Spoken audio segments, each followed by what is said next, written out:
Giuseppe, oggi mi porti in una spremitura di cacao. Vero? Ti Che dà ci l'idea? facciamo? Non lo so. Non lo so, già mi ha fatto strano che il rumore del tavolo Non suona, è il non solito, è il non è solito, lo questo mi stesso ha fatto tavolo. parecchio, non sono abituato. ti dico Questa la volta verità. sono io il responsabile perché li porto da due amici che sono due restauratori di auto a Mondovì, giusto, provincia di Cuneo.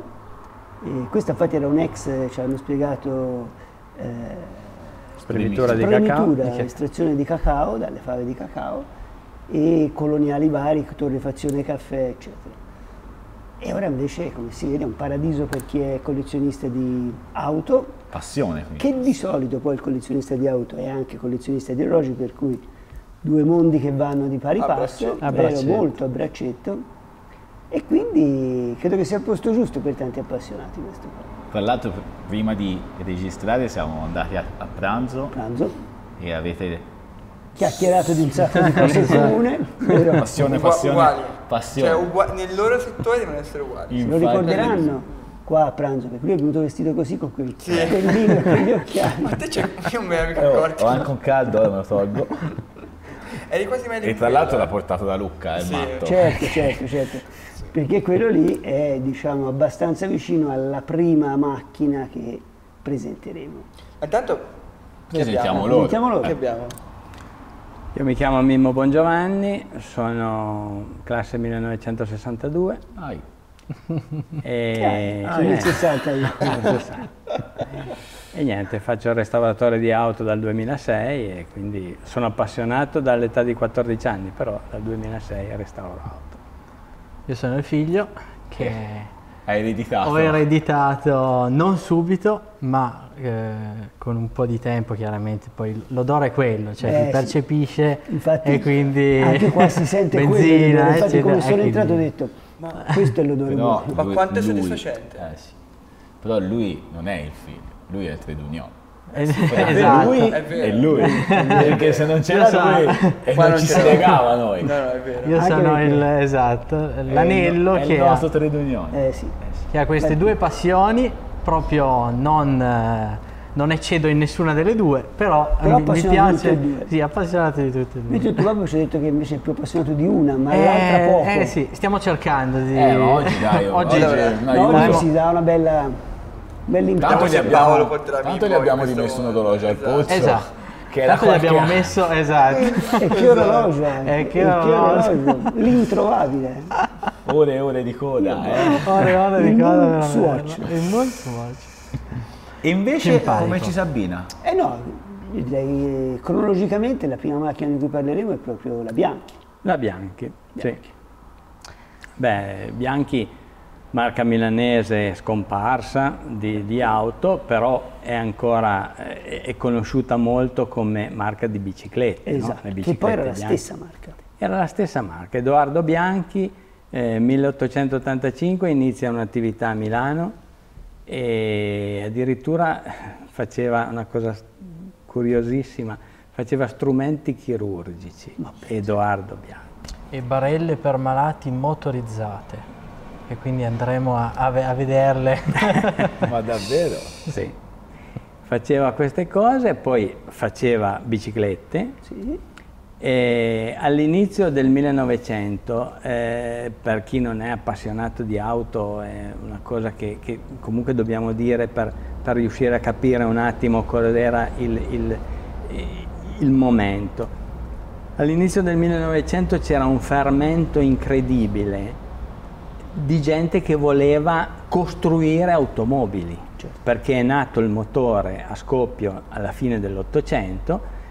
I francesi con i motori De Dion avevano già spopolato abbastanza e c'era gente in Italia che montava motori De Dion su carrozze, su macchinette artigianali, Tutto ciò eccetera. che aveva le ruote, Tutto ciò che aveva lo delle ruote. motorizzavano. Sicurezza. Di Dione Era ancora da venire. Guarda. Edoardo Bianchi parte anche lui con questa situazione qua, cioè montava motori eccetera, e poi piano piano si evolve e anche lui inizia a costruire, Se lo costruisce. se le costruisce i motori, si costruiscono le loro macchine con questo stemma Bianchi e va là.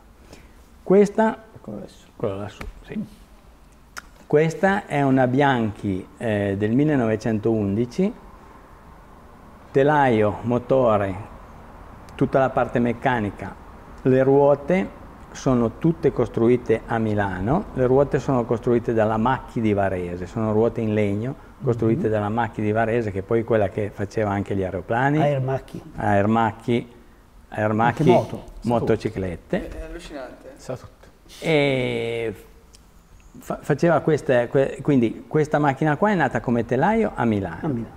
E poi era un telaio da esportazione, è stata mandata in Australia. In Australia c'era questa carrozzeria, la Thompson di Victoria, vicino a Sydney, che l'ha carrozzata in questa formazione 4 torpedo, è rimasta tutta la vita in Australia. Negli anni 80 è stata acquistata da un collezionista olandese, è stata portata in Olanda e poi negli anni 90 è stata riportata, nel 2010 è stata portata in Italia. Praticamente 100 anni dopo. Sì. Ci ha messo 100 anni a ritornare a casa. E è venuta vicina. È venuta vicina, se ci pensi.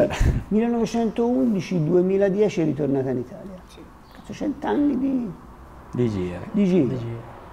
Comunque, se ci pensate è veramente pazzesco, perché sai, conservare un orologio di 100 anni è un po' più semplice rispetto a non conservare una macchina, perché ci vuole dello spazio, cioè è allucinante come queste macchine qua abbiano così tanti anni e siano comunque conservate. Poi l'orologio lo mantieni orologio, la macchina spesso la smonti, ci levi qualcosa, il motore lo usi per qualcos'altro, trasformi la macchina in qualcos'altro. Sì, questo durante la vita di queste macchine, per carità, è stata... No, qui è una macchina fortunata perché non è mai stata trasformata, ma dall'Australia io ho notizie di altri collezionisti che hanno portato su delle macchine ancora in buono stato.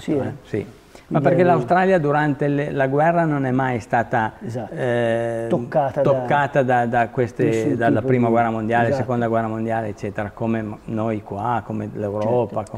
Poi il problema è che alla fine della guerra poi prendevano queste macchine e le tagliavano, le modificavano, anche tutte le wheelie, Invece in Australia si è un po'... le hanno accantonate in un... Erano fedeli, le prendevano, mettevano nel fienile e lì le lasciavano magari 60 anni. Ma mi diceva un grosso collezionista italiano che queste macchine qua degli anni 10-20, quando c'è stata la seconda guerra mondiale, le hanno demolite tutte perché c'era ferro, alluminio, ottone, tutti i metalli importanti che servivano per la guerra. Quindi in Italia noi abbiamo ormai era obsoleta, era vecchia, quindi non... In Italia noi abbiamo poche macchine così, sono rimaste veramente molto. Sì, difatti quel periodo lì forse è quello che è sparito di più dei nostri, diciamo, fienili, dico fienili perché tante le trovano lì dentro. Molta più roba degli anni, del decennio, anche del ventennio successivo.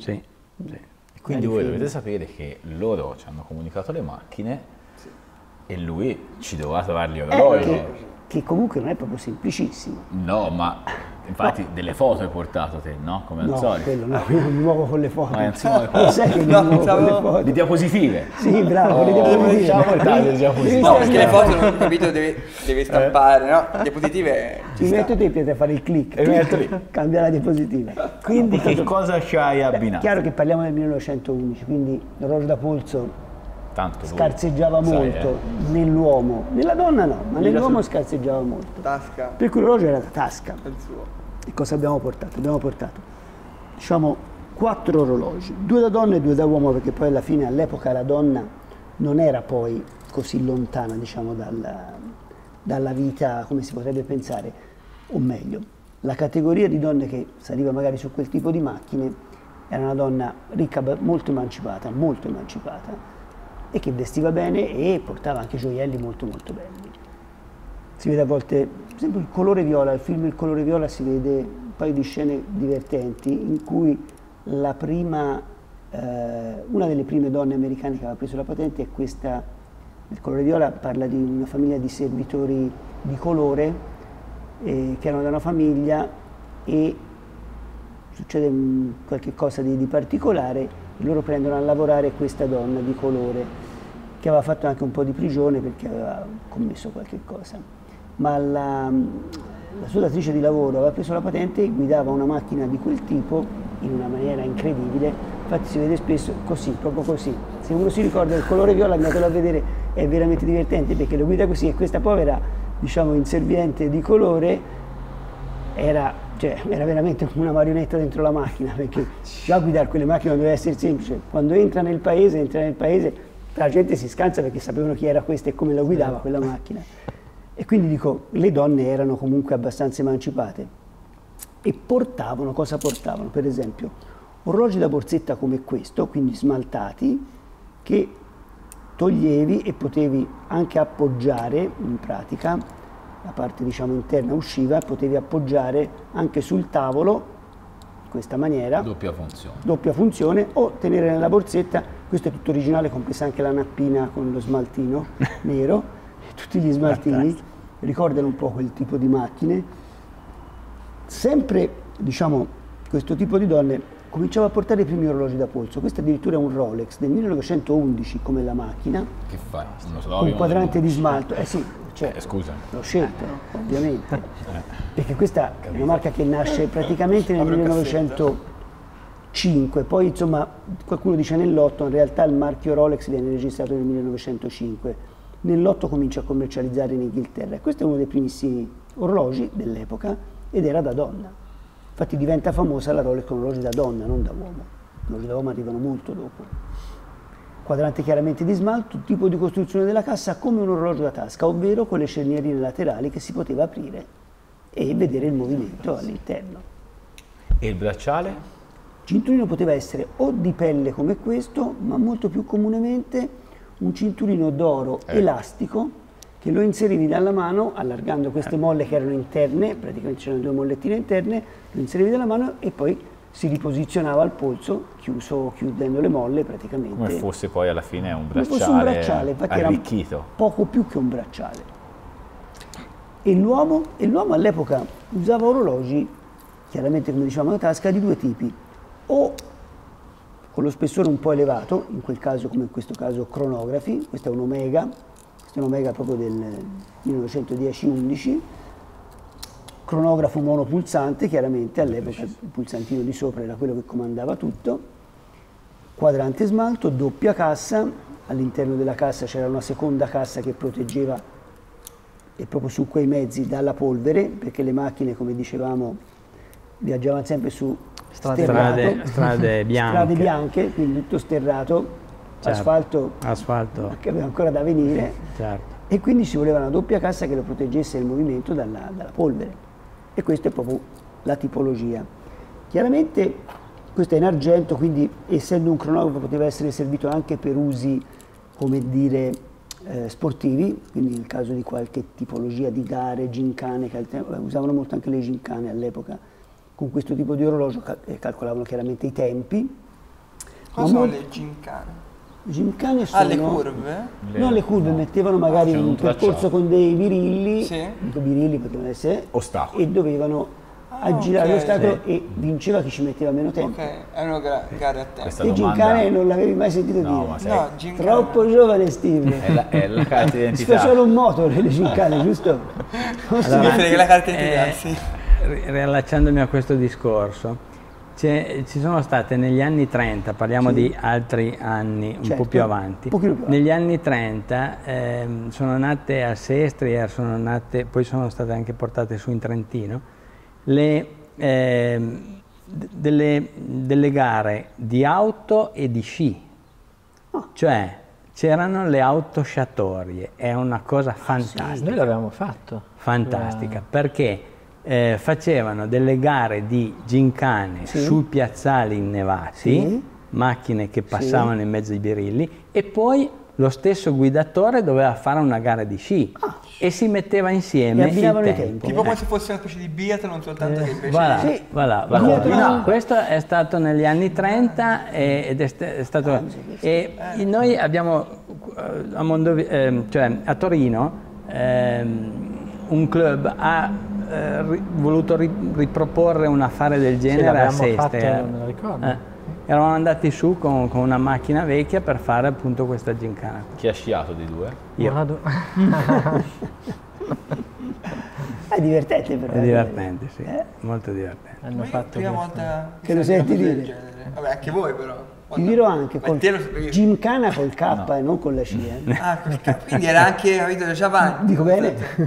Non è Gymkhana con la C, GMC, è GMK. GMK. E l'altro invece? E l'altro invece era Più orologio elegante, molto più elegante, chiaramente questo qui in questo caso è un po' più particolare perché è in oro e questa lavorazione che è come uno smalto, non è in realtà uno smalto, è il niello, si chiama una niellatura, veniva incisa la cassa fino a lasciare, praticamente facevi il negativo, cioè lasciavi in evidenza sulla cassa d'oro solo la parte, in questo caso sono dei disegni floreali, quindi solo i fiori, e poi la parte che rimaneva diciamo, andavi a mettere questa specie di smalto nero cotto a forno che poi rimaneva liscio il tutto, ma una parte era smalto e una parte invece era oro a rilievo. Questo veniva usato molto anche sulle spade, sui fucili. Ah, ok. Questo tipo qui di lavorazione lo trovi similare anche sulle spade giapponesi. Ok, ma Una periodo tipologia però... tipo questa. Periodo chiaramente samurai, roba del genere, insomma. quindi molto indietro, molto scenico. Però quel tipo di lavoro lì è stato esportato più che altro dai paesi nordici dell'Europa. Questo Quindi in 1900? Germania è andato moltissimo in Germania. Movado. Movado, quello è un Movado, sì. Quindi Omega Rolex Movado, e quello da donna è una marca poco nota, l'usina. E comunque sia, pensate cosa facevano a mano. Però guarda lo spessore, Cioè quello che ci piace quindi tuttora. nel vero? Novecento si riusciva ancora Piace anche a lui di sicuro. No, no, a ma fare orologi di quello spessore quando la media in realtà era questa. E devo dire che il signore dell'epoca, il signore che aveva già un po' di età, comprava questo orologio perché gli dava molta più affidabilità, ma il giovane ricco dell'epoca comprava l'orologio piatto, perché secondo il giovane era molto più elegante. I dress watch, quello è un dress watch. Sì, in confronto a quello. Questo vedi, No, quello è bello, però.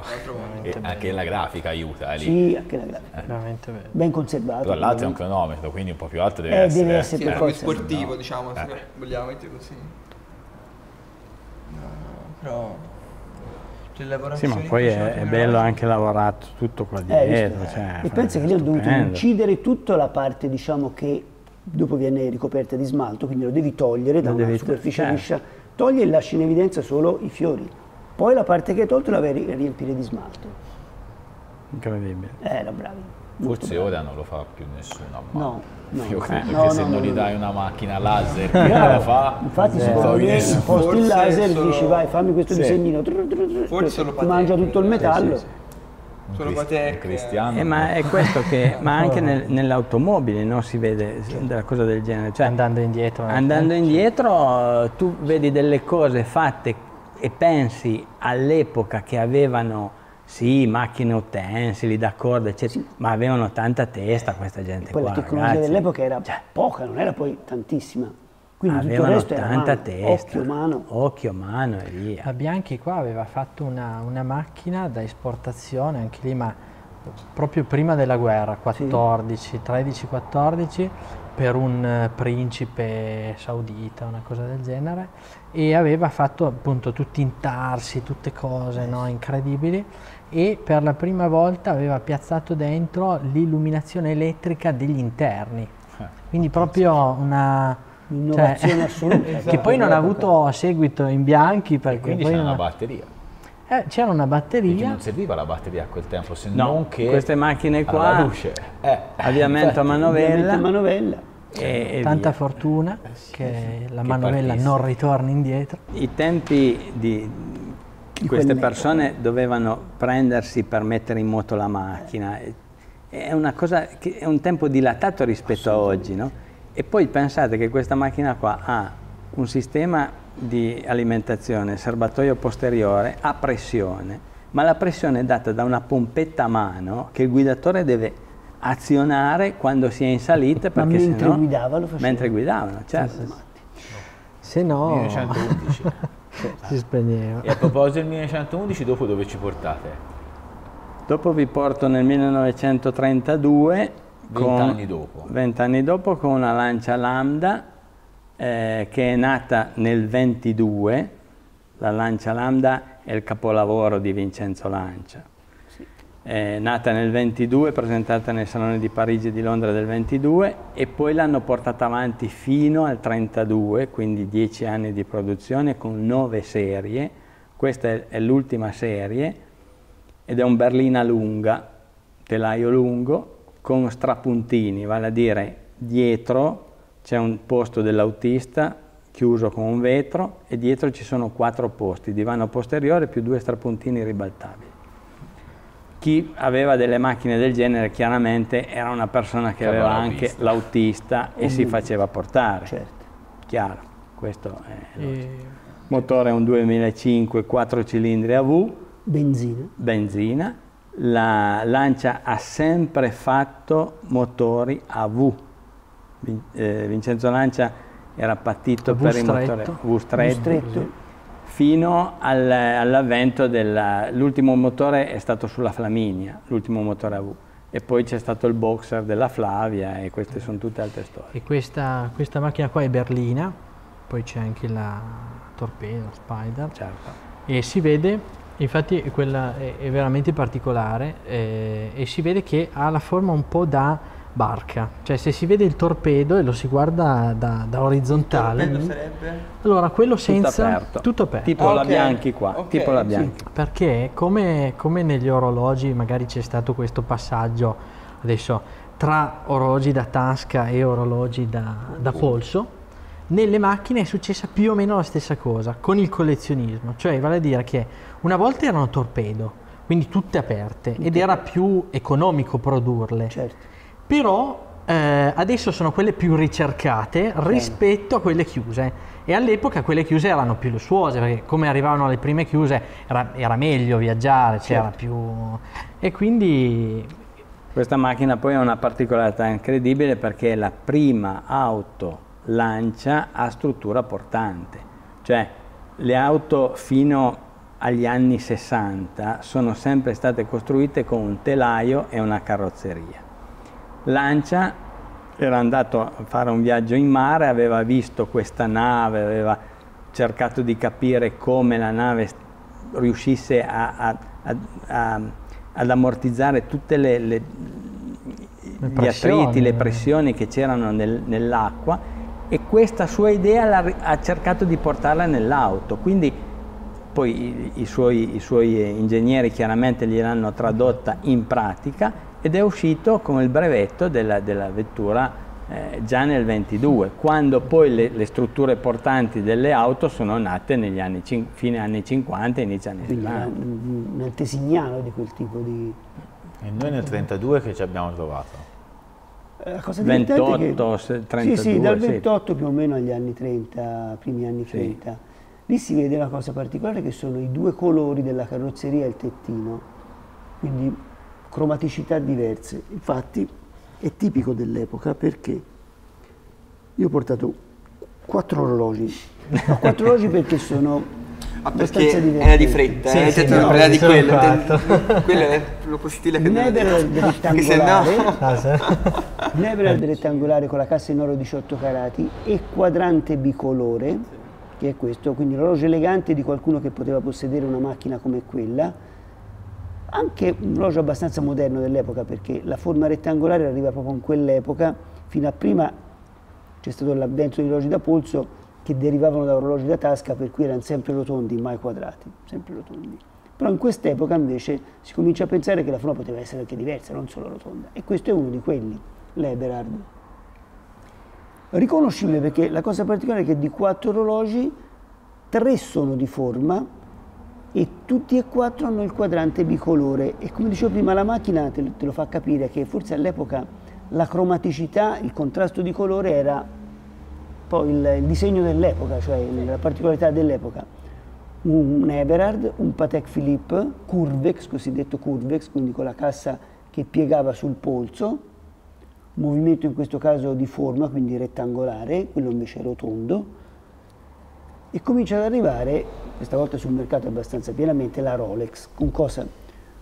Con un orologio molto elegante che è il Prince, da polso in quel caso ha una forma rettangolare come quello, ma era abbastanza scontato, ma un modello abbastanza raro è questo qui era lo Sporting Prince, cioè il modello da sport con la cassa rettangolare.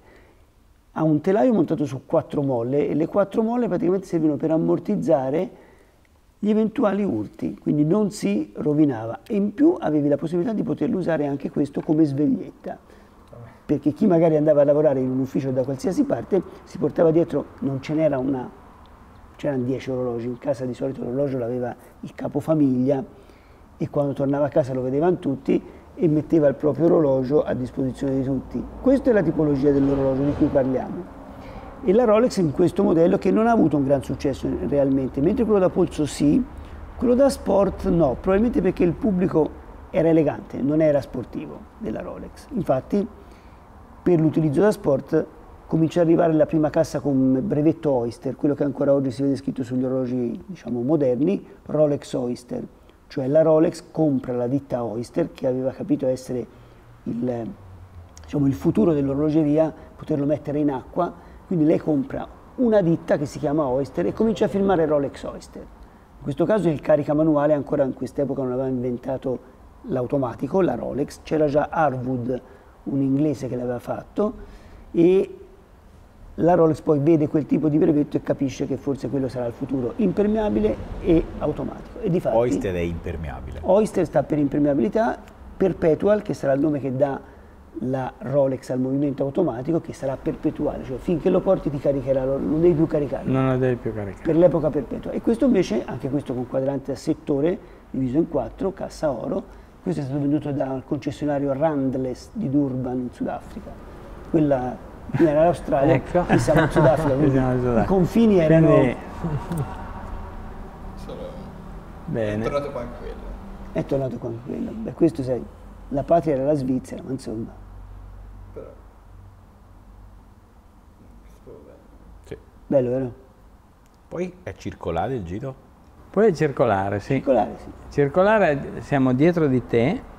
Dietro di te abbiamo una macchina, passiamo agli anni 60, un Alfa Romeo. Quindi ai vostri anni. Certo. Partiamo di lì. La più lussuosa, Partiamo forse, di qua. una delle più lussuose. Un Alfa Romeo, Bella. Alfa Romeo Bellissima. casa milanese di automobili, anche qui vecchia storia, partono anche loro agli inizi del secolo, quindi sono tutte macchine, tutte case automobilistiche che comunque hanno una certa storia dietro. Gli anni 60, questa macchina, il 2006 Spider Touring, fa parte del top di gamma Alfa.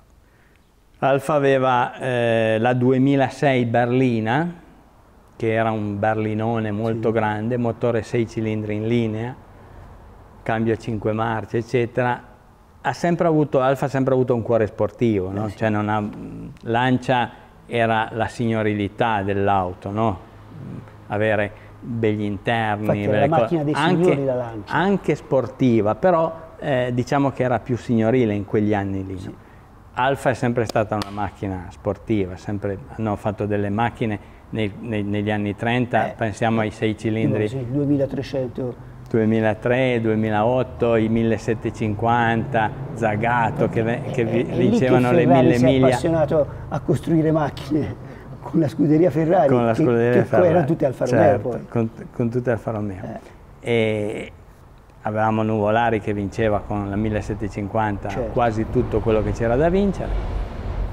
Queste macchine qua sono macchine che sono state carrozzate dalla carrozzeria Touring di Milano.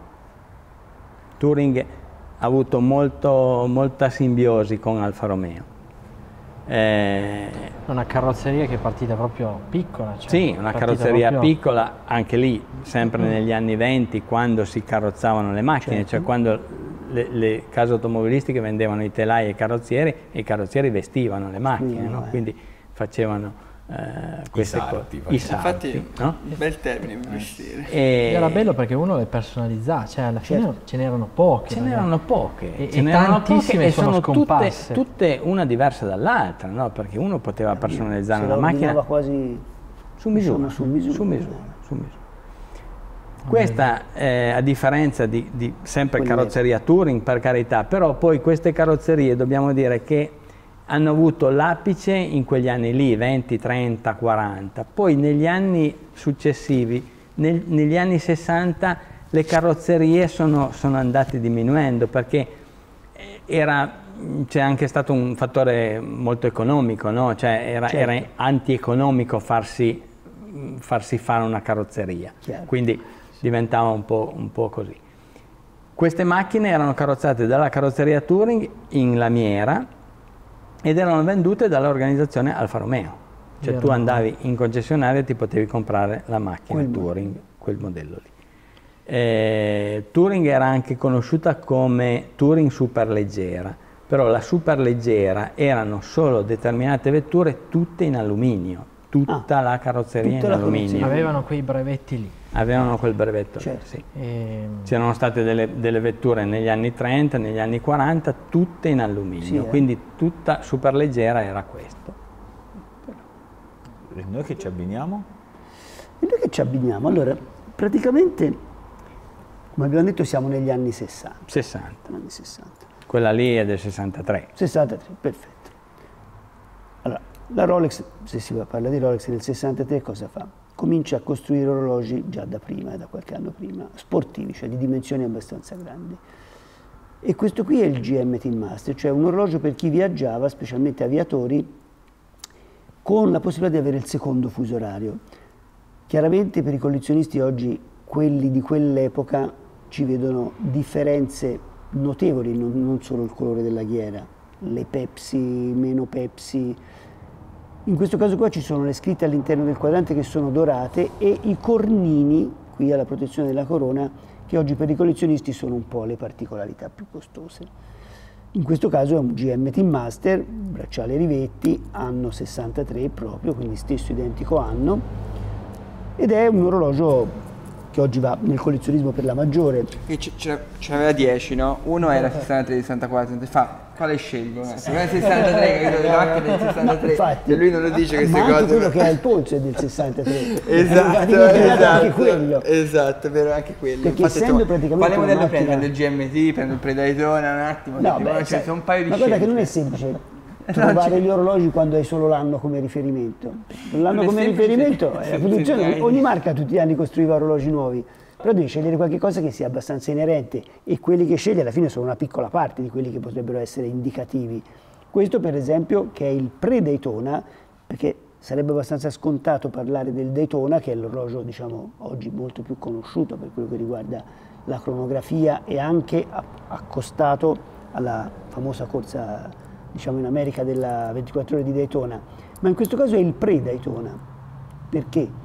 Perché si trova anche contemporaneo al Daytona, ma nasce prima del Daytona, cosiddetto pre-Daytona, ed è il cronografo della Rolex con la tachimetria, invece di essere sulla ghiera, all'interno del quadrante. Un orologio che il collezionismo non ha proprio premiato tanto quanto il Daytona, ma comunque insomma, nemmeno tanto meno, a dire la verità. Anche questo bracciale elastico, perché l'epoca è la stessa, quindi bracciale elastico. In questo caso il quadrante più comune che è quello argentato. Quello nero di questo modello si riconosce specialmente alla cassa, perché, perché quello ci si ricorda che costa almeno 3 volte questo, quindi a dire la verità la grossa differenza è quella. E negli anni 60 diciamo che abbiamo trovato un automatico, che è il GM Team Master, quindi un orologio pratico, subacqueo, 50 metri di profondità, un orologio cronografo, ma alla fine dei salmi chi si poteva permettere una macchina di quel tipo? Spesso era qualcuno ricco ed elegante, e quindi cosa? Il Cartier Tank. Alla fine il Cartier Tank si vede in molti film, anche qui, dicevo prima, di Alain Delon sulla costa francese, con quel tipo di macchine e un orologio come questo al polso, perché alla fine questo era l'orologio di chi si poteva permettere certe macchine, un orologio elegante, classico, extra piatto, carica manuale in oro con la chiusura déployant. Cinturino molto spesso proprio come questo, di cinghiale chiaro, e questo secondo me alla fine più di quelli va d'accordo con quella macchina. Infatti c'è una cosa... Vero? Sì. Fantastico. Direi senza al tempo, polso è bellissimo. no, al polso è cioè, stupendo. è bellissimo. Fantastico. Guarda che spesso parliamo e diciamo ma orologio grande, ora va di moda l'orologio grande, benissimo, uno si mette al polso quello e dice sì, però mica brutti quelli piccoli. E magari se sei vestito in maniera diciamo elegante o anche informale, ma non come ci si veste oggi, come ci si vestiva negli anni 60, quell'orologio lì è perfetto sempre. Ma poi l'orologio di forma così secondo me è veramente, cioè, Vero? è bello, è bello. Poi a me piace tantissimo anche la chiusura. A me Cartier e Piaget in quell'epoca, Piaget anche forse alla fine degli anni 60, Cartier invece già i primi anni 60 era già presente con quel modello Tank che era il suo mercato. Cinturino anche di questo colore qua chiaro, il cinturino è fantastico. Sì, infatti ricorda un po' i vecchi cuoio delle macchine, i vecchi interni delle macchine, i cuoio con la punta. Certo, Alfa Romeo aveva negli anni 60, negli anni 70, come interni aveva il Tex Alpha, che è una roba del genere. Esatto. Sì, perché poi la moda alla fine segue un iter e su tutto, non solo su diciamo, un settore. Ma si è visto bene prima con gli orologi, infatti, quelli del quadrante. I bicolori, no? Bicolori. Sì. Bicolori, macchine bicolori e orologi con quadranti bicolori. Alla fine sono... Piace Rolex a te? Posso. E poi alla fine direi, no? Che sotto le Alpi che ci fa trovare Mimmo. Beh. Eccola lì. Un Alpine. L'Alpine. Un Alpine Renault costruita in Bulgaria, questo modello qua, Bulgar Alpine, costruita in 60 esemplari, questo porta il numero 30, ha delle scritte sulle targhette in cirillico, è una macchina che comunque l'Alpine ha vinto rally alla grande, cioè i rally degli anni 60-70 Erano i suoi, dove si presentava, bastava avere un minimo di manico. Peso potenza. Sì. E via. E quindi è una macchina iconica per queste cose, no? Cioè, abbiamo scelto questa proprio per evidenziare la sportività, certo, no? del Anche un'intuizione giusta, cioè meno pesa e più va. Questo signore qua, che era il figlio di un concessionario Renault di Dieppe in Francia, voleva assolutamente costruire lui una macchina sportiva. Ci ha provato, ha fatto diverse gare già con macchine Renault, voleva fare una 1000 miglia e si era costruito per la 1000 miglia del 52 una macchina sempre su base Renault ed aveva partecipato alla 1000 miglia. E poi di lì la cosa è partita. Quando nasce l'Alpine Renault? L'Alpine Renault nasce nel 55. 55. E questa è del? Questa qui è del 67. Diventa poi famosa fino agli anni 70. Fino agli anni 70, sì. Vince tutto quello che c'era da quelle poche vittorie che lasciava, una è rimasta famosa, quella di Munari con l'HF, ma perché? Ma se voi andate a vedere su un palmarès dell'Alpine trovate aiosa di cose. L'Alpine sarà elettrica tra un po' di tempo. Ah sì? Sì.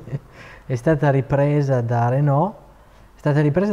Hanno ripreso proprio quel modello lì, la 110, stesso colore, portata chiaramente ad oggi. Io non lo so, l'ho vista una volta dal vivo. Piacevole o no? Piacevole come linee, la riprende bene. Chiaro è che poi vabbè, noi siamo dalla parte del vintage, diciamo. Però diciamo che hanno provato a fare questo esperimento che ha funzionato, perché è da 5 anni che la vendono, e poi guardavo, vorranno poi farla elettrica, di fare tutto un SUV e anche Alpine con lo stesso marchio elettriche. Quindi diciamo che questo design è troppo bello. È bellissimo. I passaruota così ampi. Poi è una macchina che quando la vedi te la immagini di traverso, non dritta sulla strada, ma sempre qualche controsterzo. Ci sono più foto di traverso. Sul Turini, su queste cose del Monte Carlo, sulle salite del Monte Carlo. Neve sotto e Alpine Renault di traverso, ruote sterzate, perfette. Con la neve che Che gira dietro. Sì, infatti. Te che ci hai abbinato? Un classico? Io ci ho abbinato, devo dire questa non è stata facile, non è mai stata facile, ma quella comunque è ancora meno facile, perché con quello ci ho abbinato il tuo orologio, secondo me. Il tuo orologio secondo me molto di più degli altri, perché quello è il Tudor Monte Carlo. Dato che l'Alpine Renault di Monte Carlo ne ha vinti su quel Col de Tourigny a bizzeffe, più o meno nella stessa epoca la Tudor, che era anche abbastanza avanti rispetto alla Rolex sui cronografi, tant'è vero che l'automatico cronografo nasce prima Tudor che Rolex. Pensate, questo è il caricamanuale, è il vero Monte Carlo. Questo è il modello Monte Carlo che aveva il datario, che non ha mai avuto invece il cronografo della Rolex, il datario, e loro invece il datario l'avevano posizionato a ore 6, 2 contatori, e ora tra l'altro la Tudor l'ha anche rifatto. Ma Tudor? Com'è? La Tudor. Mi sa che qualcuno qui ha in simpatia la Tudor, perché si è comprato un bellissimo Tudor, vero? Da Harrods. Ma sta lavorando bene. Sì. Lavora bene, ma è vero. Ma lavora bene anche all'epoca. No, vabbè, ci credo. Non è un... Lavora bene oggi in realtà perché ha avuto un passato Mi differente. sono messo al polso oggi, no? Io non l'avevo mai neanche visto dal vivo quell'orologio lì, quindi... Ma è bellino, Sì, molto anni bene. 70, quei Sì. colori, quella Sì, io poi sono versione... Però non particolarmente esagerato, amante. cioè Sì, come no, colori no, non è pesante. No. Cioè, No. Però Magari- l'hanno rifatto. C'è un Sì, arancione. l'hanno fatto identico, l'hanno guardate, fatto identico. Cioè il Beh, colore l'hanno arancione fatto è strano, automatico. piace o non piace, no? Però al polso, gli orologi, tanto ognuno ha il suo punto di vista, no? Come ti vedi un orologio magari ti piace di più di un altro è solo colpo d'occhio. E questo, guarda, a colpo d'occhio sarebbe il mio orologio. Sì. Cioè me lo porterei volentieri. Io trovo che abbia eleganza e sportività, cioè è veramente un bel È connubio. vero, è vero. Un bel E questo insomma poi... Chiaro che era- in quell'epoca lì il cronografo, con questo tipo di macchine, era un po' il suo pane. E la Heuer, che sponsorizzava anche la Ferrari del resto nella stessa epoca, la Heuer aveva fatto questo modello che invece era il loro modello cronografo, questo è bello nuovo di zecca, ed è il Carrera, quindi un altro dei marchi abbastanza famosi nel mondo delle auto, e con questa cassa molto anni 70, un po' a tartaruga, lancettina anche lui arancione, che riprende un po' anche Questo è particolare. particolare, vero anche quello? Sì. Cioè un design un po' particolare, ti deve piacere. Sì, cioè lì ci vedi molto più gli anni 70 di Sì. quanto tu non li veda nel Tudor. Sì, perché quello lì è un... Tudor è più, diciamo, super partes, quello lì Sì, invece è proprio anni identifica 70. proprio quel periodo E storico. la Heuer, essendo moderna, si è subito buttata su quel tipo di casse. Sì. Come del resto Omega, Omega a parità di epoca ha fatto Particolare casse. perché Sì. ha due lancette, cioè come funziona? Due lancette o una sola, sì. Due lancette arancioni, non Sì, so bene. Sì. Bello, È a freccia. bello. A freccia, perché quello sotto è il quello che vedi sotto, Ok. in realtà siccome dentro c'è un movimento in Lemania, Mhm. il Lemania aveva la particolarità di avere 2 contatori soltanto, perché il terzo contatore non ti serve perché l'hanno messo su una lancetta che è centrale. Ah, Quindi i minuti te li conta quella lancetta fatta come la coda di un aereo centrale. Nella stessa epoca, ovviamente, non c'erano solo orologi cronografo sportivi, ma nasceva proprio nel 72 un modello che poi è diventato iconico, che è l'Audemars Piguet Royal Oak, che nasceva nella versione, diciamo, media, più venduta, ma faceva anche il Jumbo, che era questo, che all'epoca era veramente comprato da pochissimi, data la dimensione notevole, Quel tempo ma lo che poteva però comprare oggi... Schwarzenegger. No, C'era lui tempo a che secondo quel me tempo. l'avrei voluto Forse sta anche fotografare, piccolo. era da fotografare chi comprava un orologio di questa dimensione all'epoca, perché andavano ancora di moda e moltissimo questo tipo di orologi, quindi orologi di dimensioni molto più piccole ed elegante, e anche più piccoli di questi, perché i Piaget stessi, rotondi piccolini, sono di questi anni, quadrante in pietratura. E l'Audemars Piguet tirò fuori questo padellone di Royal Oak Jumbo, che vendette in pochi esemplari, riconoscibile proprio per l'AP basso, cioè il marchio della fabbrica AP è in metallo applicato basso a ore 6. Questo è un orologio, proprio oggi, oggi nel senso che nel 2022 sono i 50 anni dall'uscita del primo modello. Quindi anche un automatico. orologio raro quella cosa. Sì, un orologio abbastanza raro quello lì, in quella dimensione sì. Ma oggi non avete visti di cose No, infatti. Quello Abbiamo Oggi ne fatto abbiamo- un tavolo, pari e patta. un buon tavolo. Diciamo che è una buona C'è tutto, stanza. c'è tutto. non è una bella stanza questa è vera. A fronte di un movimento molto piatto e che quindi avrebbe avuto qualche problema di ricarica dell'automatico, perché se me lo fai sottile il rotore che deve cadere e ricaricare è leggero, troppo leggero, e infatti l'Audemars Piguet come ha ovviato con un rotore con una parte in oro, quindi l'ha appesantito con una buona parte in oro che fa da contrappeso, quindi molto più peso specifico dell'oro, è superiore di tanto al metallo, un metallo che si usava per gli automatici, per il rotore dell'automatico, quindi all'interno c'è un movimento molto buono che su un orologio sportivo di quel tipo lì sembra quasi un controsenso. All'epoca quel tipo di movimento lo trovavi su orologi d'oro, magari oro con bracciale d'oro, invece l'aveva messo su un orologio d'acciaio col bracciale d'acciaio. Ma per necessità. Infatti costava molto per quello, per necessità, perché altrimenti non ricaricava l'orologio. Comunque, cioè, è pazzesco come nonostante sia grande Sì, sì, l'orologio, no, ma io perché c'ho è piatto, si adagia piatto, sul cioè, il polso, polso stia che non lo veramente senti quell'orologio. benissimo. Cioè mi sacrificherei a portarlo questo orologio. Certo, sono convinto che faresti dei sacrifici notevoli. Notevoli. Io il tutto. Io lo dico sempre perché comunque non si sa mai, no? Io sono contro Ci la sia gente qualcuno. che si sacrifica sempre molto volentieri, sì. lui dice io il Tudor, lui lo Audemars Piguet. Io il Tudor.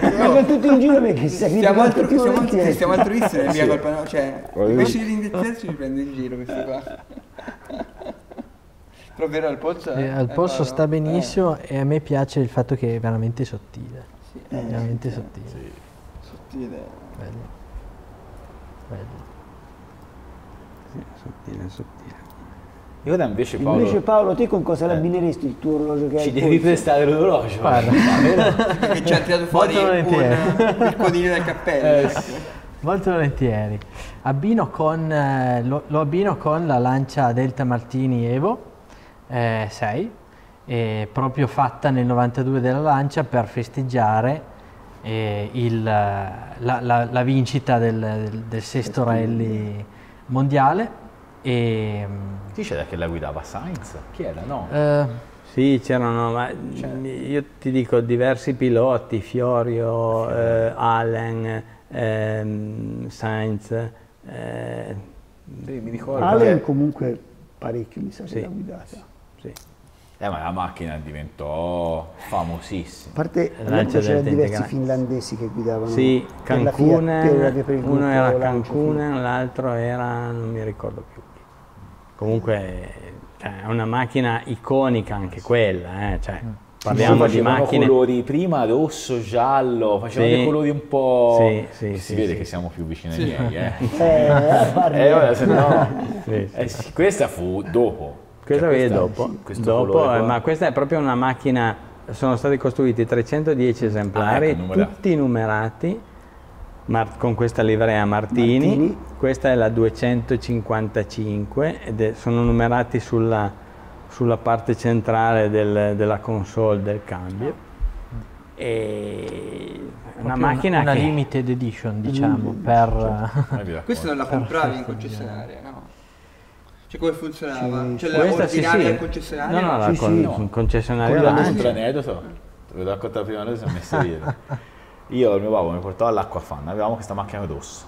sì, Si esce dall'Acquafan, la macchina non c'è più, rubata. rubata. Si va, e questa macchina era da poco comprata e a quel tempo non avevano l'autoradio.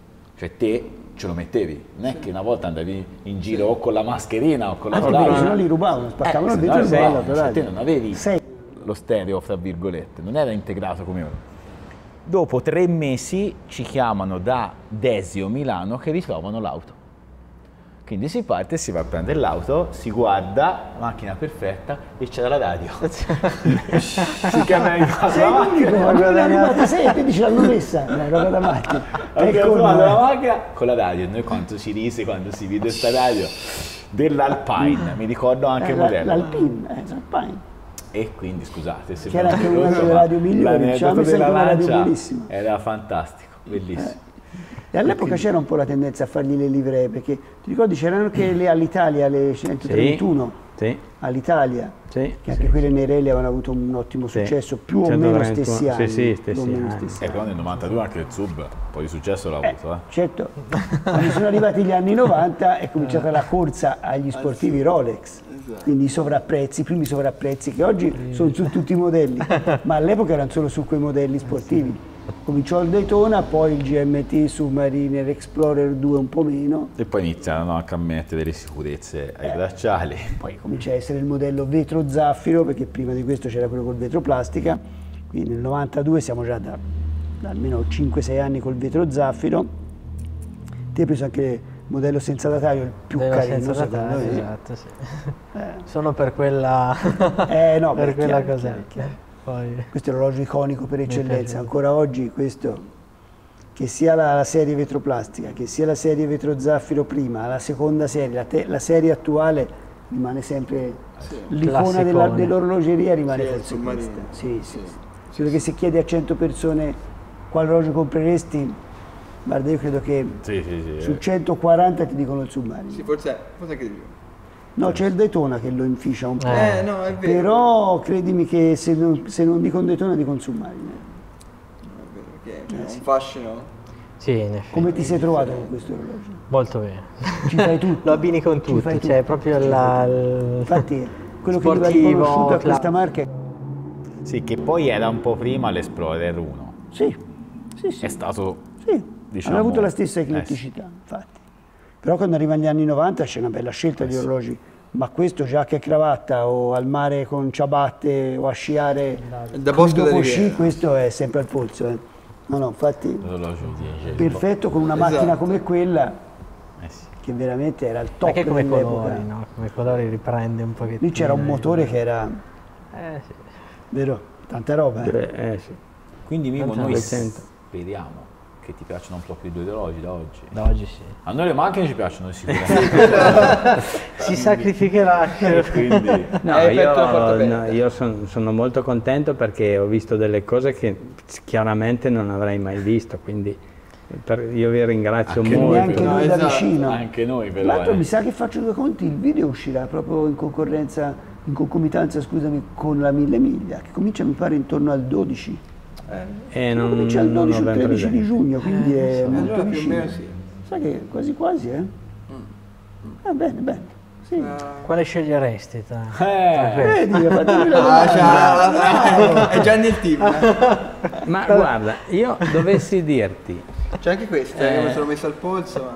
Ma io dovessi dirti cosa sceglierei di questi, sceglierei una cosa stranissima. Mi è piaciuto molto questa Farca. Ma ti piacciono le cose d'epoca davvero?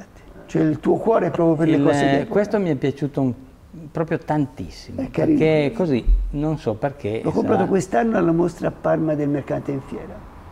Una cosa che non ha notato nessuno. Con gli smalti così, io ti dico, ci sarà passato, era l'ultimo giorno, quindi l'ultima domenica, ci saranno passati, io credo, 1000 orologiai. Nessuno l'ha notato. Nessuno l'ha notato questo? E c'ha la nappa e lo smaltino intorno alla nappa sua originale dell'epoca. Si vede. Ma perché, vedi, cioè, è come quando io guardo delle auto storiche, penso sia la stessa cosa. Certo, e se mi dici, ma la cosa che sarà costata un sacco di soldi, euro 100, 100 euro. A volte si dice, vai a Parma, compri un orologio da 10.000, 20.000, 10.000 euro, 30.000 euro, 100 euro. Una cosa con gli smalti degli anni 20, dico, ma come fai a lasciarlo lì? Ma come fai a lasciarlo lì? È così. E Paolo? Quello del collezionismo. Io il Cartier. Il Cartier? Sì. Perfetto da abbinare al Submariner? Il Cartier. Perché è semplicemente, cioè, veramente regolare, bello. E oggi che l'ho provato al polso con questo cinturino qua, me ne sono innamorato. Vedi? Anche se... però questo qua, sì. Piccolo Lord, prende il Daytona. No, io direi di invece noi scegliere le macchine. Le macchine. Io l'Alpine. Si fa pari. Io prendo l'Alpine. Si fa... Beh, non ci finiamo, tranquillo. Beppe? No, Steve. No, Steve. Allora, io ero deciso tra questa e quella. Io l'ho anticipato, io mi ando qui. Quella lì se n'è andata via. Allora prenderò l'Alfa Romeo. Quindi devo scegliere io. Esatto. Devo dire la verità, a me ne piacevano 3 di questo gruppo, 2 sono principalmente. 2 le avete già scelte, che sono quelle. La terza è quella lì, la la Lancia. Dici, lo vedi, io pagherei oro per Ma vedere perché era... questa Lancia. Era la macchina dei signori dell'epoca quella lì, giusto? Sì. Quindi è perfetta per me. Bene, quindi siamo tutti contenti. Dai. Mimmo, grazie, Paolo, Grazie. grazie. Grazie a tutti. Grazie a voi, grazie a voi. Torneremo. Alla Grazie a prossima. voi.